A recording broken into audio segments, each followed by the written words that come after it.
আওয়ামী লীগকে নিষিদ্ধ করার বিষয়টি এখন বেশ জোরে সোরে আলোচিত হচ্ছে।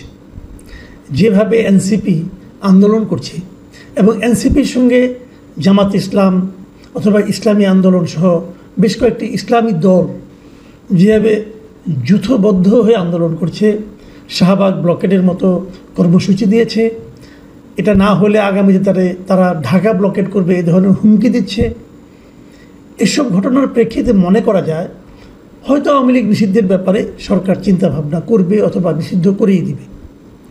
এরই মধ্যে সরকারের একজন উপদেষ্টা সরাসরি লিখেছেন ফেসবুকে, সোশ্যাল মিডিয়ায়, যে আওয়ামী লীগের অঙ্গ সংগঠন যেটা আছে যুবলীগ এবং স্বেচ্ছাসেবক লীগ, সেগুলো দু একদিনের মধ্যে নিষিদ্ধ হয়ে যাবে বলে উনি একটা ধারণা দিয়েছেন। এবং আরেকজন উপদেষ্টা তিনি বলার চেষ্টা করেছেন যে কারণে, যে আইনটার কারণে আদালতেরও এখনও ক্ষমতা নেই রাজনৈতিক দলকে নিষিদ্ধ করার, আইসিটির যে আইনটা, সেই আইনটা আসলে মানে ক্যাবিনেটে পাশ করা হলেও চাইলে যদি জনদাবি উঠে, যদি মানুষ চায়, সেটাকে আবার আগের অবস্থায় নিয়ে যাওয়া যাবে, মানে রাজনৈতিক দলকে নিষিদ্ধ করার আইনও তৈরি করা যাবে। তার অর্থ হলো ওনারাও একভাবে প্রস্তুতি নিয়েছেন আওয়ামী লীগকে নিষিদ্ধ করার। আর যে আন্দোলনটা এখন চলছে, যমুনার সামনে অবস্থান ধর্মঘট হলো, রাত জুড়ে হলো, পরের দিন শাহবাগে হলো, আজকেও শাহবাগে আবার জনসভাও হচ্ছে। তো এই আন্দোলনটা যে মোটামুটি সরকারের প্রচ্ছন্ন সমর্থন নিয়েই হচ্ছে, এটা বুঝতেও কার কোনো সমস্যা হচ্ছে না। কারণ এই গরমে আন্দোলনরতদেরকে নিষিদ্ধ এলাকায়, মানে যমুনার সামনে সমাবেশ করা, বিক্ষোভ করা নিষিদ্ধ, কিন্তু সেই নিষিদ্ধ এলাকায় তারা যাতে কাজটা ঠিকঠাক মতো করতে পারে সেই জন্য তাদেরকে পানীয় জল সরবরাহ করা অথবা মানে ওয়াটার ফগিং মেশিন দিয়ে তাদের উপর এক ধরনের শীতল কুয়াশার মতো, কৃত্রিম কুয়াশার মতো ছড়িয়ে দিয়ে তাদেরকে এক ধরনের স্বস্তি দেওয়া, এসবই কিন্তু সরকারি উদ্যোগেই হয়েছে। কাজে এক্ষেত্রে বোঝা যায় এ ধরনের একটা আন্দোলন সরকারও হয়তো চাচ্ছিল যে তোমরা একটা চাপ প্রয়োগ করো, তাহলে আমরা অজুহাত হিসেবে একটা জিনিস দেখাতে পারবো সারা দুনিয়াকে, বহির্বিশ্বকে, যে আসলে জনদাবির মুখে আমাদেরকে এই কাজটা করতে হয়েছে। মজার ব্যাপার হলো, যদি জনদাবির কথা আপনি বলেন, তাহলে জনদাবি 9 মাস পরে এসে কেন তৈরি হলো, এই প্রশ্নও কিন্তু উঠবে। সেই প্রশ্নের জবাবটা আপনারা কী দিবেন, আমার ধারণা সেই উত্তরটাও একটু বানিয়ে নেওয়া উচিত। কারণ সেই প্রশ্নের উত্তর খুব কিন্তু সহজ হবে না। কারণ সরকারের প্রেস উইংকেও দেখলাম, তারাও কিন্তু যে বক্তব্য দিলেন এই আওয়ামী লীগের নিষিদ্ধের ব্যাপারে, এতে কিন্তু এক ধরনের যারা নিষিদ্ধ চান তারা খুশি হয়েছেন। একটা প্রশ্ন কিন্তু উঠবে, সেটা হলো যদি আপনি নিষিদ্ধই করবেন, তাহলে বিভিন্ন সময় প্রধান উপদেষ্টা যে বিভিন্ন আন্তর্জাতিক মিডিয়াকে বলেছেন যে তার সরকারের কোনো রকম পরিকল্পনা নেই আওয়ামী লীগকে অথবা কোনো রাজনৈতিক দলকে নিষিদ্ধ করার, সেই বক্তব্যটা উনি আবার কীভাবে গিলবেন? কারণ ওটা তো তিনি প্রকাশ করে ফেলেছেন, এখন তো এটাকে গিলতে হবে। গিলবেন কীভাবে, এটা নিয়ে ওনাকে নানা রকম গবেষণা কিন্তু করতে হবে। আমার কেন যেন মনে হয় যে প্রধান উপদেষ্টা এবং অন্যান্য উপদেষ্টাদের চিন্তা ভাবনা হয়তো একভাবে প্রবাহিত হচ্ছে না। প্রধান উপদেষ্টা হয়তো বা চান যে নিষিদ্ধ না করার ক্ষেত্রে, কারণ ওনাকে তো পশ্চিমা বিশ্বের কাছে ওনাকে এক ধরনের জবাবদিহি করতে হবে, কি বলবেন উনি। আমার ধারণা এই জন্য উনি হয়তো চান না যে আওয়ামী লীগকে নিষিদ্ধ করা হোক, কিন্তু ওনার উপদেষ্টাদের মধ্যে কারো কারো মনে হয় প্রবল আগ্রহ। আবার আরেকটা গ্রুপ থাকতে পারে উপদেষ্টাদের মধ্যে যারা নিষিদ্ধ হোক বা না হোক এটা নিয়ে তাদের কোনো মাথা ব্যথা নাই। তাদের মাথা ব্যথা হলো এই নিষিদ্ধের দাবিটাকে কেন্দ্র করে একটা হজপজ লাগুক, তারা এটা চায়। কারণ হজপজ লাগলেই এই সরকারের আয়ু মেয়াদ আরও দীর্ঘায়িত হবে, যত দীর্ঘায়িত হবে তত তাদের মজা, তত তাদের আয় ইনকাম বাড়বে, হতে পারে, আমি জানি না। আমার কেন যেন মনে হয় ওইটাও একটা চিন্তা আছে। এখন আরেকটা প্রশ্ন আমি করতে চাই, এই যে শাহবাগে পুরো রাস্তা আটকে দিয়ে ব্লকেড করে, রাজধানীর একটা গুরুত্বপূর্ণ জায়গাকে ব্লকেড করে দিয়ে একটা দলকে নিষিদ্ধ করার কথা বলা হচ্ছে এবং তারা বলছে যে এই শাহবাগে নাকি ফ্যাসিবাদের অন্ত ঘটবে। এখন যদি আপনারা এরকম একটা দাবির মাধ্যমে সরকারকে বাধ্য করেন এবং সরকার যদি একটা নির্বাহী আদেশের মাধ্যমে একটা রাজনৈতিক দলকে নিষিদ্ধ করে দেয়, তাহলে এই কর্মটি, এটাকে কি লোকে ফ্যাসিবাদী আচরণ বলবে না? ইটসেলফ এটাই কি একটা ফ্যাসিবাদী আচরণ নয়? নির্বাহী আদেশের মাধ্যমে একটা রাজনৈতিক দলকে যদি কেউ নিষিদ্ধ করতে চায়, সেটাকে আর কে কী বলবে আমি জানি না। আমার কাছে এটা একটা কালো আইন হবে এবং কালো আইনের মাধ্যমে নিষিদ্ধ করাটা এক ধরনের ফ্যাসিবাদী আচরণ হবে বলে আমি মনে করি। তারপরেও সরকার করা রিস্ক নিতে পারে, এটা তাদের হিসাব, তারা কেন করবে জানি না। ঠিক আছে, এসব থাক, আমরা আসেন বরং এখন একটু লাভ ক্ষতির হিসাবটা করি।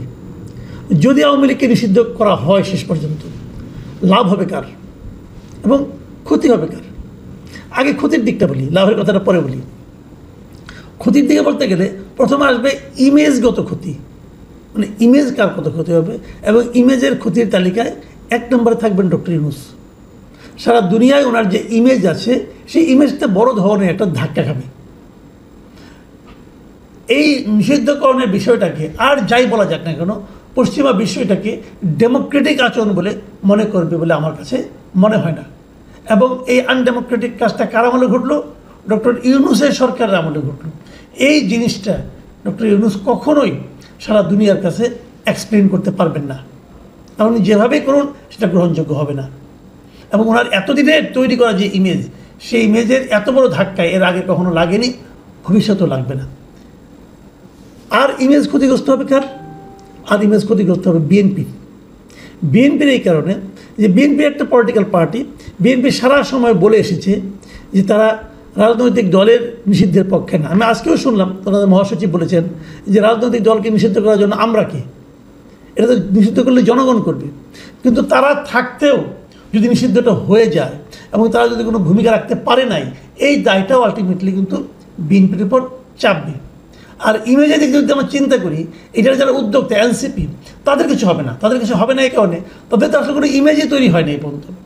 ইমেজ তৈরি হওয়ার আগেই তারা তো এই সমস্ত বিভিন্ন কর্মকাণ্ডের মাধ্যমে নিজেদের অবস্থান প্রায় জিরো করে ফেলেছে। কিন্তু জনসমর্থনের কথা যদি বিবেচনা করি, এই নতুন পার্টি মানে এনসিপির জনসমর্থন কমতে কমতে এমন একটা জায়গায় এসে পৌঁছেছে, এখন আসলে তাদের এই ধরনের একটা আন্দোলন করা ছাড়া আর কোনো উপায় ছিল না। তারা তাদের গায়ে যে কিংস পার্টির তকমা লেগে আছে, তারা এখান থেকে বেরোতে পারছিল না। এবং সেই তকমাটাকে খোলার জন্য, ঝেড়ে ফেলার জন্য তারা এখন সরকার বিরোধী একটা চাপ দিচ্ছে যে আওয়ামী লীগকে নিষিদ্ধ করতে হবে। এবং যদি তারা এটা জয়ই হয়, তারা হয়তো বলতে পারবে যে আমরা আন্দোলন করে এটা জয় করে এনেছি। কিন্তু এই জয়ে তাদের আসলে তেমন কোনো লাভ হবে বলে আমার কাছে মনে হয় না, কারণ তাদের ইমেজও ক্ষতিগ্রস্ত হবে না, অত লাভজনক হবে না। দ্বিতীয় কথা হলো, তাদের ভোটও বাড়বে না। আওয়ামী লীগ যদি নিষিদ্ধ হয়, তাহলে সেই আওয়ামী লীগের নিষিদ্ধ হলে আওয়ামী লীগের যে ভোটগুলো আছে, সেই ভোটগুলো কি এনসিপি পাবে? তা তো পাবে না, কারণ তারা তো মনে করবে তাদের দলকে নিষিদ্ধ করছে এই এনসিপি, তারা এনসিপিকে ভোট দেবে কেন? তারা তো জামাতকে ভোট আগেও দেবে না। তাহলে এই ভোটগুলি কিন্তু আলটিমেটলি বিএনপির দিকে যাবে। কাজে এনসিপির তেমন কোনো লাভ হবে বলে আমার কাছে মনে হয় না। সবচেয়ে বেশি লাভ হবে কার? সবচেয়ে বেশি লাভ হবে খোদ আওয়ামী লীগের। হ্যাঁ, আমি ঠিকই বলছি, আপনারা আবার শুনুন যে যদি আওয়ামী লীগকে নির্বাহী আদেশে নিষিদ্ধ করা হয়, তাহলে সবচেয়ে লাভবান হবে আওয়ামী লীগ। কারণটা আমি বলছি, ধরা যাক আওয়ামী লীগকে নিষিদ্ধ করা হলো না, আওয়ামী লীগ এই আসন্ন জাতীয় নির্বাচনে খুব স্বাভাবিকভাবে, খুব মানে আপনার একটা শান্তিপূর্ণ উপায়ে অংশ নিতে পারবে না। বিভিন্ন জায়গায় তারা জনগণের কাছ থেকে প্রতিরোধের সম্মুখীন হবে, এনসিপির কাছ থেকে প্রতিরোধের সম্মুখীন হবে, সরকারি বিভিন্ন রকম আইন শৃঙ্খলা বাহিনীর কাছ থেকে প্রতিরোধের সম্মুখীন হবে, যার ফলে আওয়ামী লীগ চাইলেও কিন্তু খুব ভালোভাবে নির্বাচনে দাঁড়াতে পারবে না। কিন্তু যদি তাদেরকে নিষিদ্ধ করা হয়, তখন যে ঘটনাটা ঘটবে, তারা সারা দুনিয়ায় আন্তর্জাতিক পর্যায়ে তাদের এই নিষিদ্ধ করানোর বিষয়টা নিয়ে এক ধরনের সিম্প্যাথি পাবে। আওয়ামী লীগের আগে থেকেও প্ল্যান ছিল, আওয়ামী লীগের নির্বাচন করতে বললেও আওয়ামী লীগ নিজেরা নির্বাচন করতে অতটা আষ্টকের আমার সন্দেহ আছে। এই সন্দেহের কারণটা এটা একটু বলি, যেটা হলো আওয়ামী লীগের যারা বিভিন্ন এলাকায় যারা ইলেকশন করতে পারতো, করার মতো যোগ্যতা সম্পন্ন বলে আগে বিবেচিত হতো, তারা কিন্তু অধিকাংশ দেশে নেই অথবা মামলা মোকদ্দমার মধ্যে আছে। দ্বিতীয় সারি অথবা তৃতীয় সারির কেউ, যার বিরুদ্ধে কোনো মামলা নেই, এমন কেউ এসে নির্বাচন করুক, এটা আওয়ামী লীগের ওই শীর্ষ পর্যায়ের নেতারাই চায় না। এই কারণে তারা মনে করে যদি দ্বিতীয় এবং তৃতীয় সারির লোক উঠে আসে, তাহলে তাদের যে এতদিনের নেতৃত্ব এটা হয়তো নষ্ট হয়ে যাবে। এই জন্যই তারাও চায় না যে মাঠ পর্যায় থেকে নিষ্পাপ টাইপের, নিষ্কলুষ টাইপের লোকজন নেতৃত্বে আসুক, এটা আওয়ামী লীগ চায় না। যে কারণে এবার নির্বাচন করতে দিলেও তারা কিন্তু আসতেও না, করতেও না, তাদের সেই পরবর্তী নির্বাচনের জন্য ওয়েট করতে হতো। কিন্তু তাদের এটা যদি সরকারের পক্ষ থেকে করে দেওয়া হয় যে আওয়ামী লীগকে নিষিদ্ধ করে দিলাম, তাহলে তো আওয়ামী লীগের আরও লাভ। কারণ দেশে এবং বিদেশে আন্তর্জাতিক পর্যায়ে এবং দেশের জনগণের মধ্যে তাদের দলের প্রতি মানুষের সহানুভূতি বাড়বে বই কমবে না। এটা আওয়ামী লীগের একটা লাভ হবে এবং আওয়ামী লীগের পক্ষে আগামীতে আরও শক্তি নিয়ে ফিরে আসার একটা সম্ভাবনা তৈরি হবে। যারা মনে করতেছেন যে আওয়ামী লীগকে নিষিদ্ধ করে দিলাম, আওয়ামী লীগের আর কাউকে খুঁজে পাওয়া যাবে না, বিষয়টা এত সহজ না। জামাতের মধ্যে একটি ছোটো দল তুলনামূলকভাবে আওয়ামী লীগের তুলনায়, সেই ছোট দলকে আওয়ামী লীগ নিষিদ্ধ করেও কিন্তু জামাতের ক্ষতির চেয়ে লাভই বেশি করে দিয়েছিল। জামাত এখন মোটামুটি কিন্তু আগের চেয়ে অনেক বেশি শক্তি নিয়ে আবির্ভূত হয়েছে। কেন? কারণ তারা গত সময়টা প্রায় নিষিদ্ধ ছিল, শেষ দিকে অফিসিয়ালি নিষিদ্ধ হয়েছিল। কাজে নিষিদ্ধ কোনো সমাধান যে নয়, এটা আবার প্রমাণিত হবে। যাই হোক, আমরা এখন দেখি আগামী দিনগুলোতে কী হয়। আমার তো ধারণা 2-1 দিনের মধ্যে কিছু একটা জানতে পারবো। আর লাভ ক্ষতির হিসাবটা এটা একান্তই আমার।